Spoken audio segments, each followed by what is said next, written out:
ಶುಭೋದಯ, ನಮಸ್ಕಾರ, welcome to Yoyo Kannada. ಬನ್ನೀಗ ನೋಡೋಣ ಹವಾಮಾನದ ವರದಿ. ಕರ್ನಾಟಕ ರಾಜ್ಯದಲ್ಲಿ ಕಳೆದ 2 ದಿನಗಳಿಂದ ಸುರಿಯುತ್ತಿರುವ ಮಳೆ ಹಲವು ಪ್ರದೇಶಗಳಲ್ಲಿ ಸಮಸ್ಯೆಗಳನ್ನು ಉಂಟು ಮಾಡಿದೆ. ಕೆಲವು ಕಡೆ ಭಾರೀ ಗಾಳಿಯೊಂದಿಗೆ ಮಳೆ ಸುರಿದಿದೆ. ಇನ್ನು ಹವಾಮಾನ ಇಲಾಖೆಯ ಮಾಹಿತಿಯ ಪ್ರಕಾರ ಇಂದು ಬೀದರ್, ಕಲಬುರಗಿ, ಬಾಗಲಕೋಟೆ, ವಿಜಯಪುರ, ಯಾದಗಿರಿ, ರಾಯಚೂರು, ಕೊಪ್ಪಳ, ಗದಗ, ಬೆಳಗಾವಿ, ಧಾರವಾಡ, ಉತ್ತರ ಕನ್ನಡ ಮತ್ತು ಬಳ್ಳಾರಿ, ಹಾವೇರಿ, ವಿಜಯನಗರ, ಉಡುಪಿ, ಶಿವಮೊಗ್ಗ, ದಾವಣಗೆರೆ, ಚಿತ್ರದುರ್ಗ, ಮೈಸೂರು, ಕೊಡಗು, ಹಾಸನ, ತುಮಕೂರು ಮತ್ತು ದಕ್ಷಿಣ ಕನ್ನಡ ಜಿಲ್ಲೆಗಳಲ್ಲಿ ಗುಡುಗು ಸಹಿತ ಮಳೆಯಾಗುವ ಸಾಧ್ಯತೆಗಳಿವೆ. ಈ ಹಿನ್ನೆಲೆಯಲ್ಲಿ ಈ ಜಿಲ್ಲೆಗಳಿಗೆ ಯೆಲ್ಲೋ ಅಲರ್ಟ್ ನೀಡಲಾಗಿದೆ. ಉಳಿದ ಕೆಲವು ಜಿಲ್ಲೆಗಳಿಗೆ ಮಾತ್ರ ಒಣ ಹವಾಮಾನ ಮುಂದುವರಿಯಲಿದೆ ಎಂದು ಇಲಾಖೆ ತಿಳಿಸಿದೆ.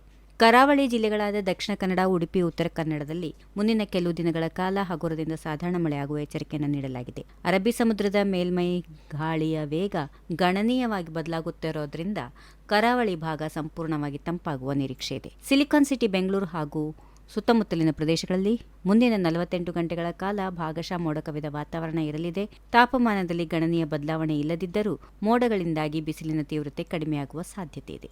If you like this video, ಬೇಗ ಲೈಕ್ ಮಾಡಿ, ಕಾಮೆಂಟ್ ಮಾಡಿ, ಶೇರ್ ಮಾಡಿ ಹಾಗೂ ಯೋಯೋ ಟಿವಿ ಕನ್ನಡವನ್ನು ಸಬ್ಸ್ಕ್ರೈಬ್ ಮಾಡಿ.